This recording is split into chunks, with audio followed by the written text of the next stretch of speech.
forgotten romantic. You're my life. Met you in an autumn lovely day. Assalamualaikum warahmatullahi wabarakatuh. Halo teman-teman. Pertama-tama perkenalkan, nama saya Rahayu Arisa Ramadhani, absen 26. Dan teman-teman saya. Perkenalkan, nama saya Agnes Monika Putri. Perkenalkan, nama saya Bunga Nurusari, saya nomor absen 10. Perkenalkan, nama saya Davina Hidayatur Rohmah, absen 12. Di video ini kami akan menjelaskan materi tentang memahami pasar modal di Indonesia. Berikut ini adalah pengertian dari pasar modal. Pasar modal merupakan pasar untuk berbagai instrumen keuangan jangka panjang dengan jangka waktu lebih dari 1 tahun, seperti saham, reksadana, surat utang atau obligasi, dan berbagai instrumen derivatif dari efek atau surat berharga, dan juga pasar modal kegiatan yang berhubungan dengan penawaran umum dan perdagangan efek. Perusahaan publik yang berkaitan dengan efek yang diterbitkannya, serta lembaga dan profesi yang berkaitan dengan efek.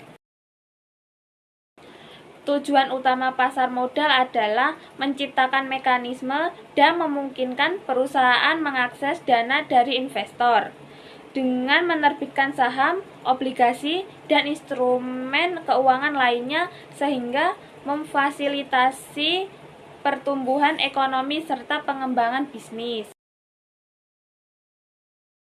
Pasar modal memiliki fungsi penting bagi ekonomi maupun keuangan. Berikut ini adalah penjelasan fungsi pasar modal di Indonesia selengkapnya. Fungsi ekonomi. Fungsi pasar modal adalah mempertemukan investor yang memiliki kelebihan dana dengan perusahaan yang membutuhkan modal untuk ekspansi. Hal ini menciptakan aliran modal yang efisien sehingga mendukung pertumbuhan ekonomi dan membuka peluang investasi. Fungsi keuangan. Salah satu fungsi pasar modal berikutnya adalah memberikan peluang bagi investor untuk mendapatkan imbal hasil sesuai dengan tingkat risiko dan jenis investasi. Hal ini menciptakan potensi pertumbuhan kekayaan dan memberikan likuiditas, fleksibilitas, serta akses mudah ke investasi. Pertama, menyediakan sumber pembiayaan dalam jangka panjang untuk dunia usaha.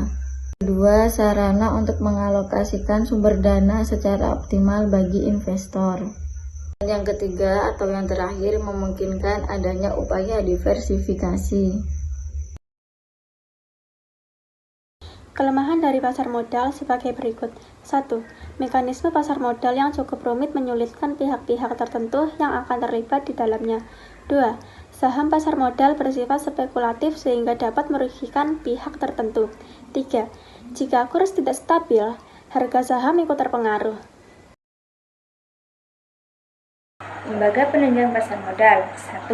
Konstodion adalah pihak yang memberikan jasa penitipan efek dan harta yang berkaitan dengan efek serta jasa lain, contohnya dividen, bunga, dan lain-lain. 2. Biro Administrasi Efek adalah pihak yang berdasarkan kontrak dengan emiten melaksanakan pencatatan, pemilihan efek, dan pembagian hak yang berhubungan erat dengan efek.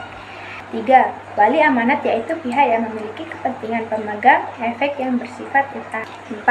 Peringkat efek adalah pihak yang bertugas memberikan peringkat terhadap efek utang, baik jangka panjang maupun jangka pendek, yang akan diterbitkan.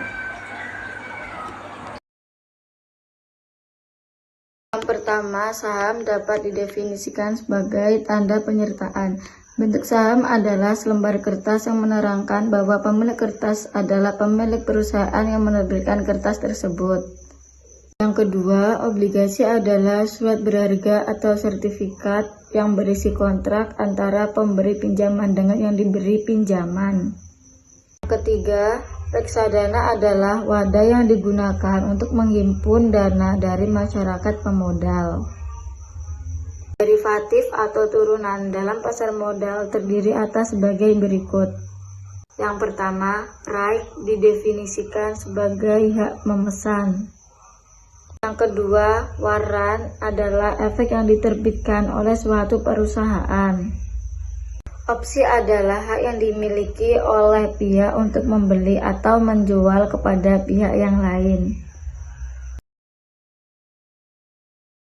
Apa manfaat pasar modal bagi Indonesia? Salah satu sumber pendapatan Indonesia. Manfaat pasar modal bagi Indonesia yang pertama adalah sebagai salah satu sumber pendapatan Indonesia. Sekian penjelasan materi dari kelompok kami. Jika ada salah kata, mohon dimaafkan. Wassalamualaikum warahmatullahi wabarakatuh. 눈 속에 비친 arrows